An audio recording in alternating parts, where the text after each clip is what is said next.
Hey everyone, here's a new video for me. No, it's not an animation. It's more of me modeling Hooktail and Gloomtail. But I'm not alone this time. With me is Shelby, Hello. Basora, and Toby. Don't worry, they're here. They're just not speaking in the moment. Anyway, at this point in the modeling, I'm working on the teeth. The reason why they're different colors is so I can better tell where the bottom jaw is and the upper jaw is. Now it was annoying because Gloomtail's and Hooktail's teeth are not pointy and they're blunt. And I had a little trouble making them mesh nicely, but in the end I got muddled through and got it to work. That's good to know. Mm-hmm. So, you may recognize Shelby's voice here from Dragon Disaster Gaming. He is Shelby the Kobold. I'm Pierre the Allen, Yeah. Besaurus the Changeling, and we have two other characters in our party that you'll eventually meet once I get to upload the recordings of our sessions. They are Karobi the Tabaxi and Valora the Kobold Wizard. Oh, yeah. Yes, our party has two kobolds. Nothing wrong with that. You know, I just realized Yeah. we haven't done the two kobolds in a trench coat gag yet.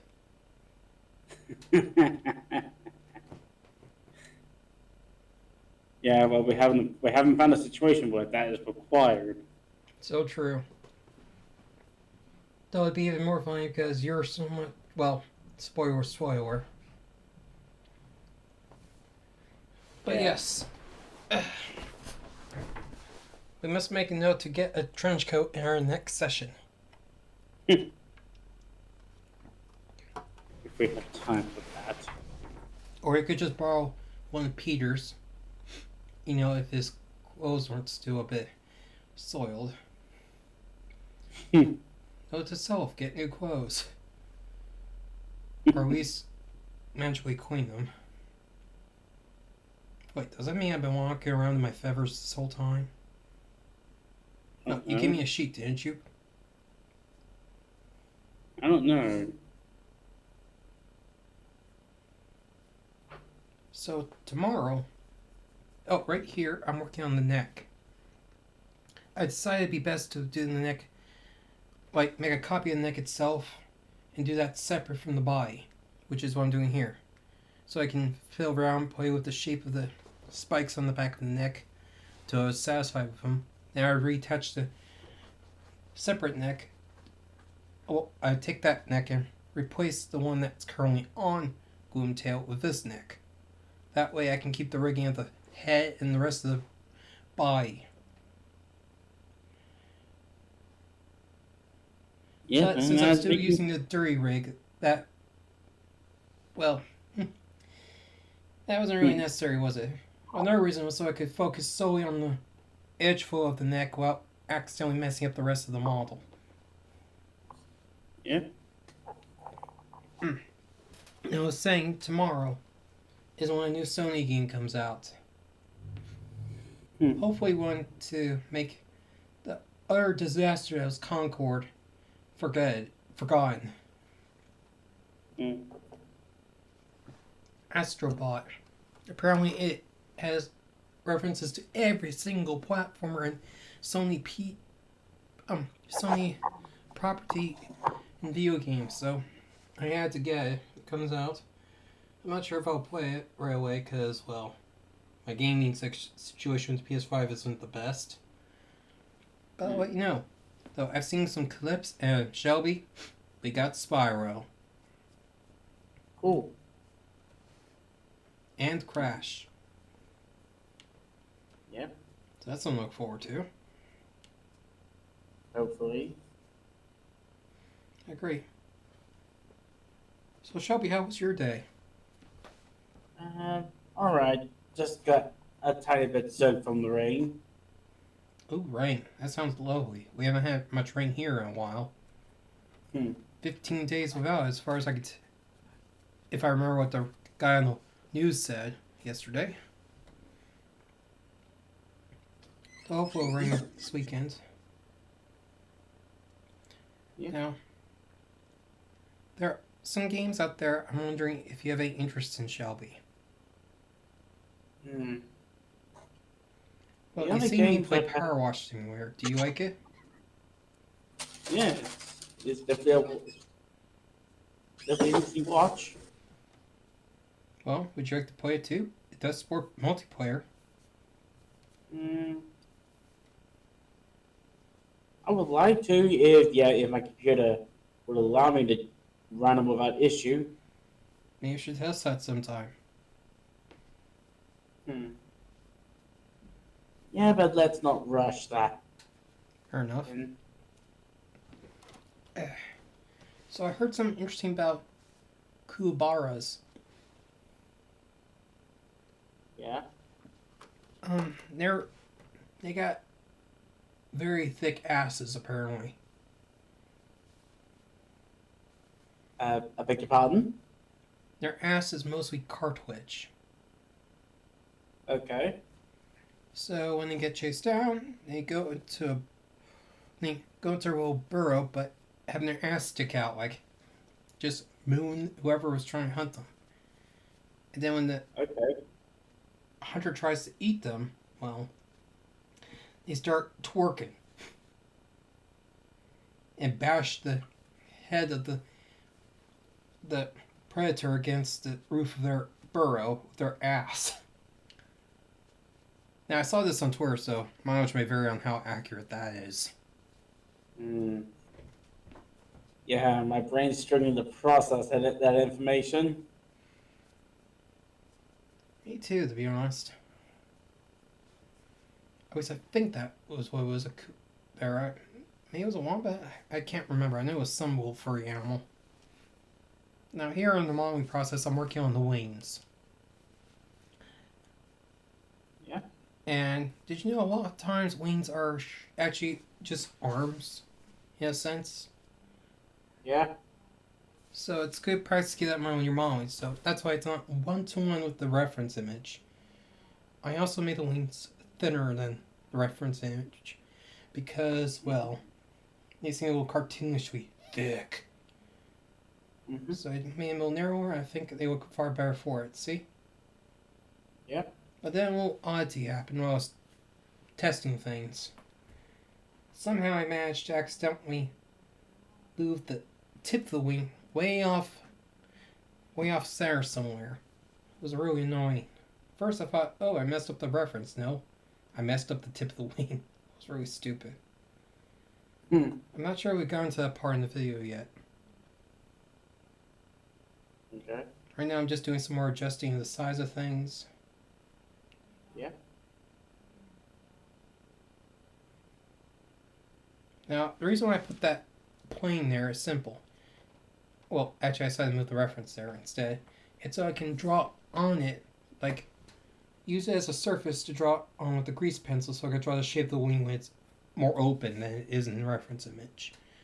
But I wasn't quite sure how to do the mesh flow of it. See here, I just followed the lines of the verts of the lower bit of the wing, but I decided that didn't quite work with what I was going with. I mean, it looked at great at a glance, but it just didn't seem like the right thing to do. Mm-hmm. So I tried to make it look a bit nicer, but of course I did a dirty rig to test how things bent, and then to my surprise, this happened. Notice how that the inner bone's actually affecting the outer part of the wing? Okay. Yeah, it's not supposed to do that. Okay. I needed to fix that, so I did some troubleshooting. Mm-hmm. I thought maybe more bones would help.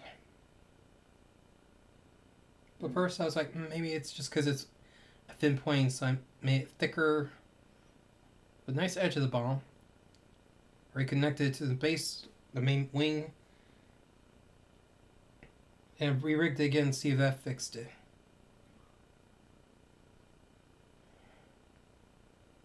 Of course, first I had to reattach the wing to the wing arm, and that was a bit annoying.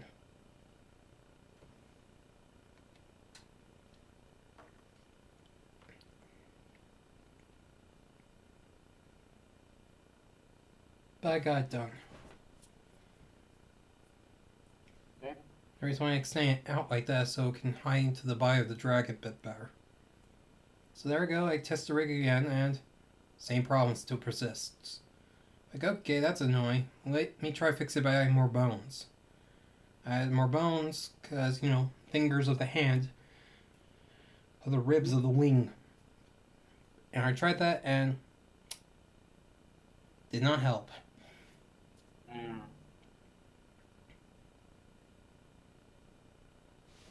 So, I said, okay, what if I just get rid of the inner bones again, see if that works. I believe I'm about to do it right about. Well, first I decided to redo the wing itself to test to see if the bone actually was working with the rig, and it wasn't. But then I managed to make it work a bit better. And I tried bendy bones. Bendy bones didn't want to function, which didn't work. I deleted the extra bones, and still not behaving nicely.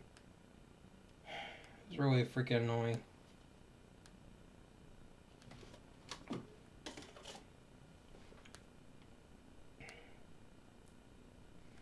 So I decided to, this time I'll try to do the wings thin a bit differently, as you can see.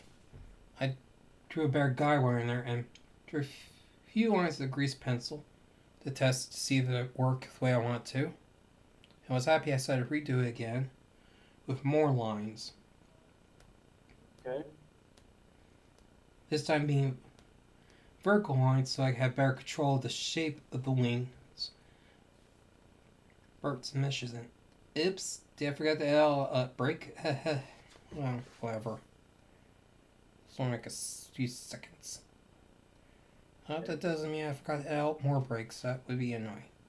But yes, this time I figured out what I was going for and started from the other side of the wing. Brought it down to like. Well, first I had to, of course, fix the little hiccup right there, you see. Where it kind of points down where it shouldn't be. Yeah. I still feel like I could have had a lot less edge loops on this wing, but it works. Yeah, it does.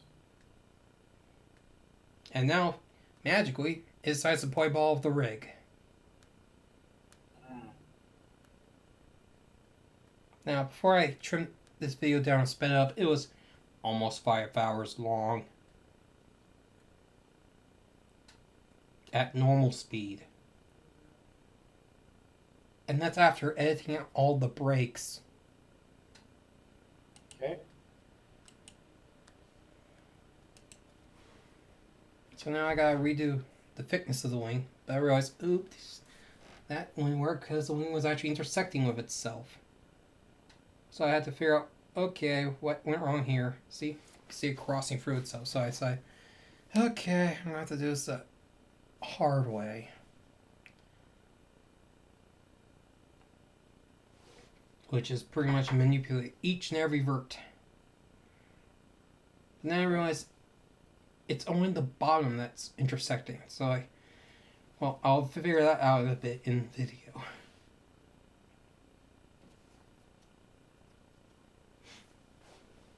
So Shelby, we've been D&Ding for a lot lately, haven't we? Yeah, we have. Tell me, what was your favorite part so far? Ooh. Hmm. I have to say, my favorite part of it is just the it's just the wacky situation that we get to that doesn't involve combat. Me I feel like too. that's the most like yeah, the stuff with the spoilers, a minotaur. We had fun with that situation. Or the Yetis? Yeah, okay, stuff where yeah, we're not exactly combating, but it's more of just us role playing and making choices. Aye. Or ooh, how about the time that I was forced to buy that food I didn't want, like that gigantic cookie. I was trying to save you from it, instead I ended up buying it. Yeah. Or that time we doodled on Basor's face. Yeah. or something. Or anytime Toby whiffs a roll and is trying to do something crude but ends up just doing it to himself.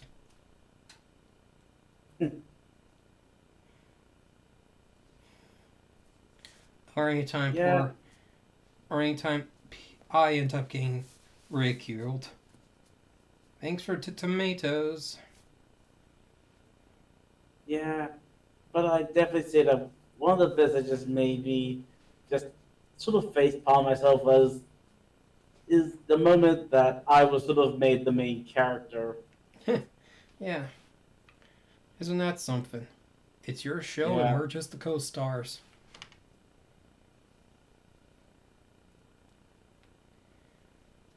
Though we'll see if it yeah. stays that way, won't we? Well, last I really hope that I don't become the centerpiece. I want this to sort of be a we're all have a role to play. True, true. Oh, that's why we D&D. It's so we Yeah, can all have fun. Looks like I forgot the L in our break. Oops. Oh well. Here I'm starting to tweak the eye shape just a little bit more. Well, no. Here I'm making the eyebrows. Silly me.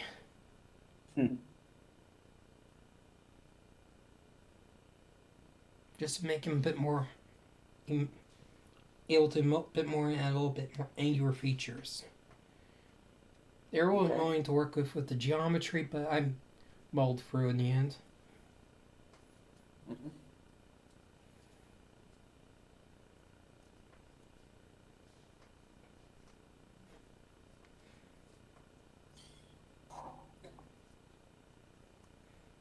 So I got any train facts for us?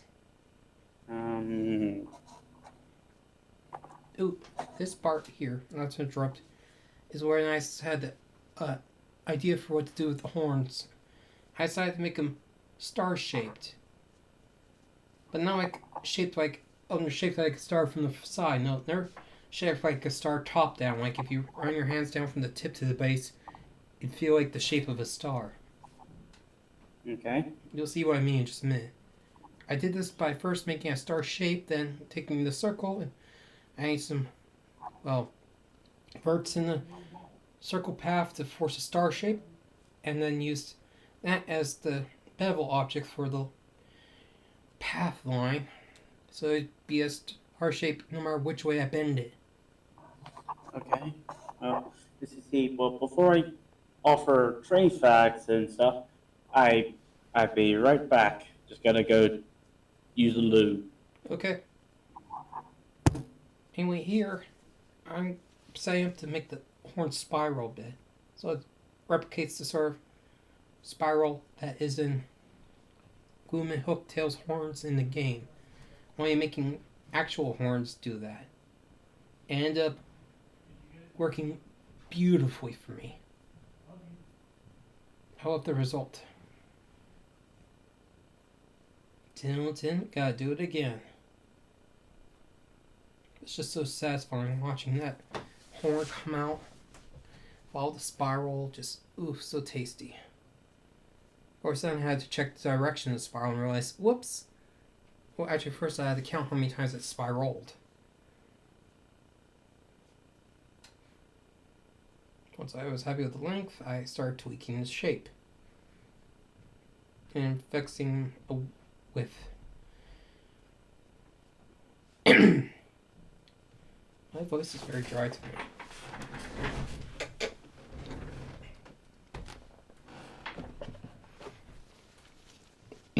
Excuse me. Now, normally we have sessions on Thursdays, but since we're running a little late with the recording of this video, I'm not sure we'll have one.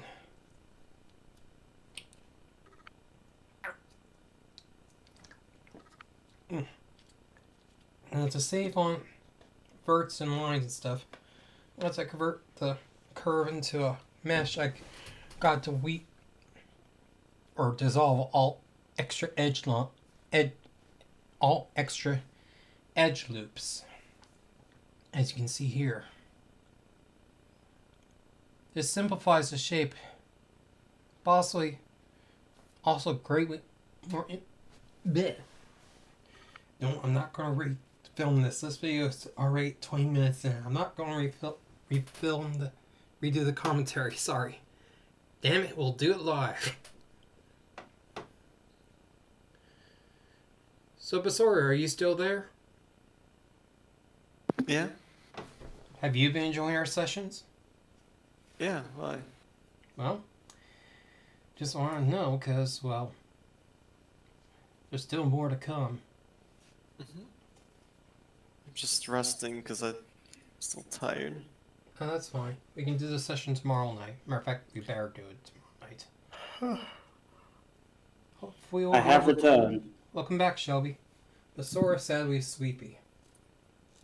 Okay, So we probably won't be doing the session tonight. that's fine. But you're in time to see me doing the horn here. Now you can see what I meant by star shaped, can't you? Yeah, And I think it really works. indeed.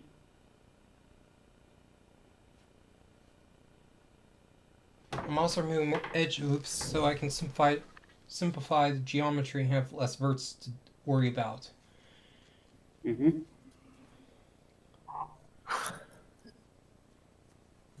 Say, Toby, are you still there?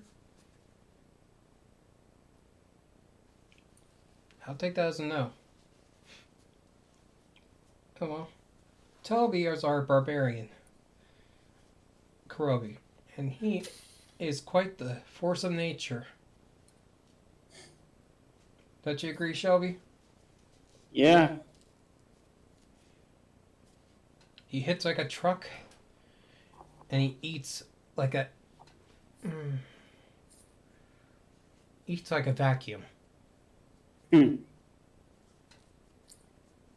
Seriously, we gotta make sure he doesn't eat our rations when we're not looking.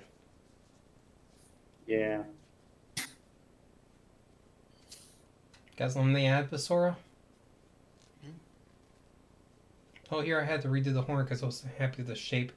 So I decided to read just the shape of the curve of the horn when it was still a curve. Oh, okay. Yeah, looks nice.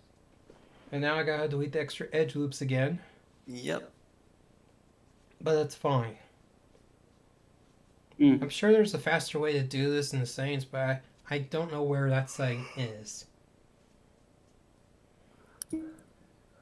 Mm. Now you can notice I'm doing them in groups of 4.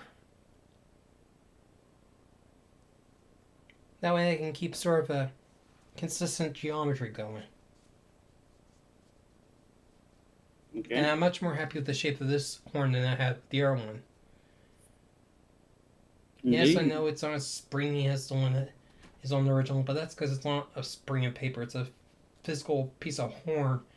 I mean, the same stuff as your fingernails, right? Yeah. Yeah. For lack of better words. Though, spoiler, I'm not putting those little doodads on the end of the horns. I just find them so very goofy. Okay. I mean, seriously, what even are those supposed to be? For gloomtail, Okay. I think they're supposed to be rosebuds, and for hopetail, I don't even know.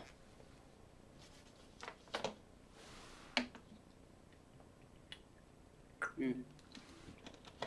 Once I had them on, I checked the direction of the spiral and was like, oops, I have them on backwards.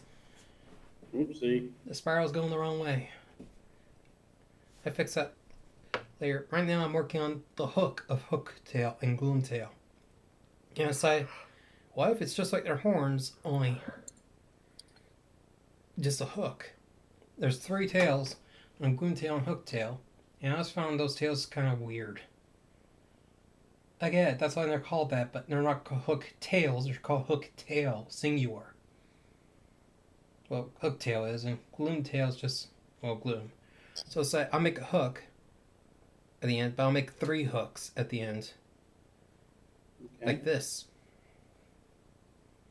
Hmm. And I thought, ooh, that's looking nice.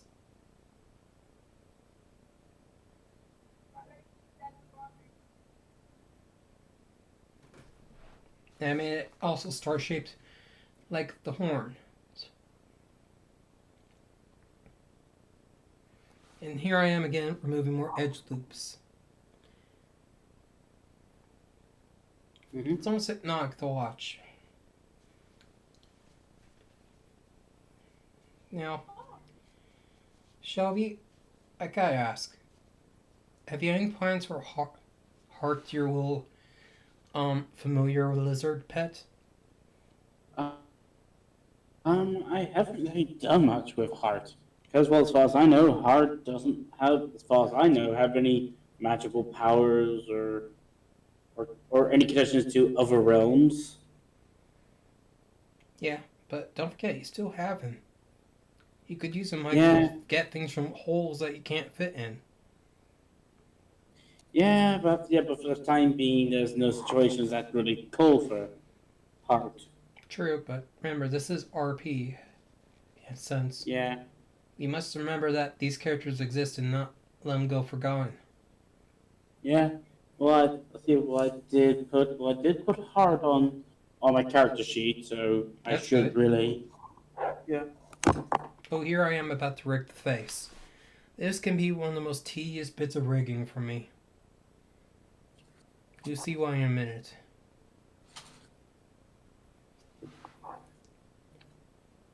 Now, at this point, the dirty rig is turning into the proper rig. And as such, I'm giving things their names. Instead of being just bone, bone, bone, head, neck, spine, clavicle, and all that stuff.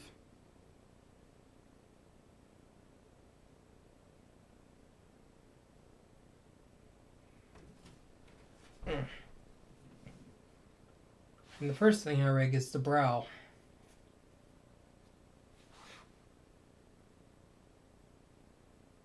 And then I go for the lips.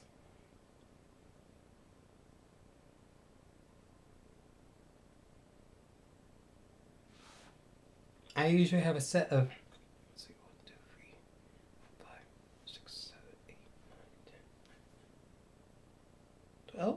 12 bones for the face, lips. 2 for the corner, 1 for the top lip, 1 for the bottom, and 2 on each side for the left and right ones. That doesn't feel like the math's right.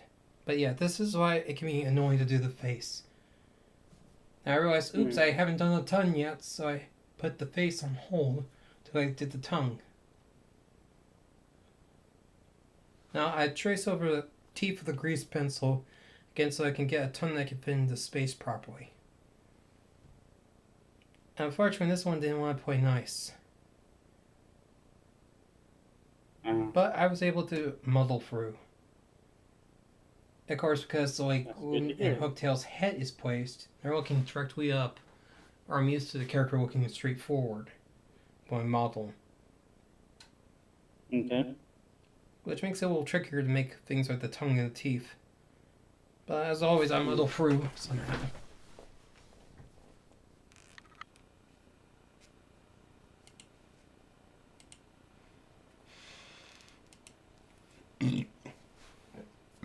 Excuse me. Okay. Yep, that's on camera. I'll be on the vlog, if you want to call it that.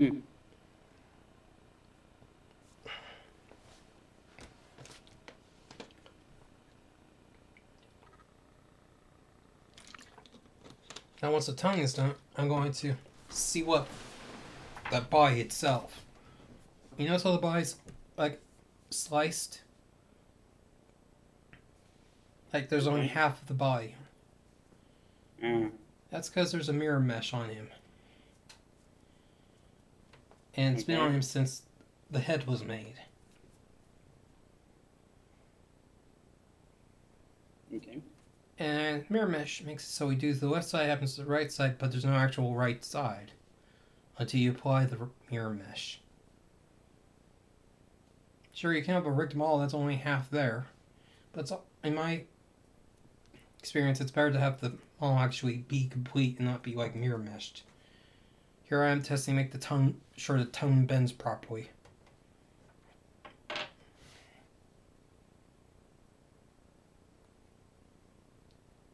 I'm tweaking the.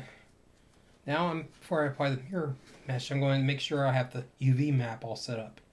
You can see me setting up on the right side of the screen. That's where the UV map appears. Those orange lines. Yeah. And I'm tweaking the edge loops and such to make sure they all fit where I want them to be. And to save space, I overlap some. Because I'm a perfectionist, I tend to try to make them overlap perfectly. This involves me clicking on one vert and then clicking on the other verts that should be there and say move to cursor. It's a lot faster than just going one at a time. I did this for his spikes and for his toes and finger claws.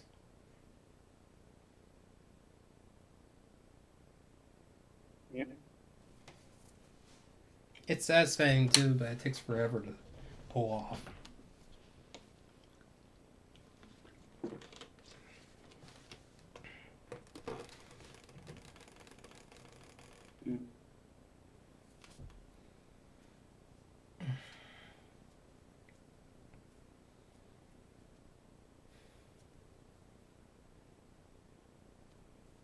So, Shelby, remind me, do you have a Switch? Yes, I do have a Nintendo Switch. Have you gotten Paper Mario the Thousand Year Door? No, not really. I haven't, as far as I know, I haven't gotten any Mario games. Really? Not a one? No, none that is a Mario game. Not even Bowser's Fury? Not even Bowser's Fury. Seriously? I'm guessing that those games don't grab me like it grabs you guys. Come on, Bowser. Yeah, I know. Yeah, but it does have Bowser, and Good Mouse Story focuses on him and his son, but you mainly play as Mario. True. I bet there's a mod out there that switches it. Where you mainly play as Bowser and Mario's the one who's going on the rampage. Yeah, but I rather save that for I rather just hold my breath until we get news of a Bowser game. Then I think we'll be talking. Well, there is Bowser's Inside Story. That's probably as close as it's Yeah. going to get. Yeah, but like a game where Bowser's is the main character and he doesn't rely on anyone else. I can even see how that would work. Like, maybe someone kidnaps his son. Yeah. Or maybe someone beats him to Peach and he gets pissed. He's been known to save her before. Yeah. Yeah.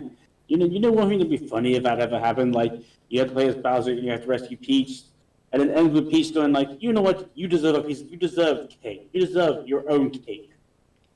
No spoilers. That's what happens at the end of Bowser's Inside Story. He actually Okay. does get some cake. Though he's all wrapped up in bandages. Come to think, that's one of the few times we actually see Bowser actually get hurt after... visually get hurt after Mario kicks his ass. Well, after he gets whooped. I'm not sure if Mario actually kicks Bowser's ass at the end of that one. It's been so long since I played Bowser's Inside Story. But he's all wrapped up in bandages and he gets a box from Princess Peach and it has a little bit of cake in it just for him. He finally got a piece of cake that isn't just him kidnapping her to get the cake.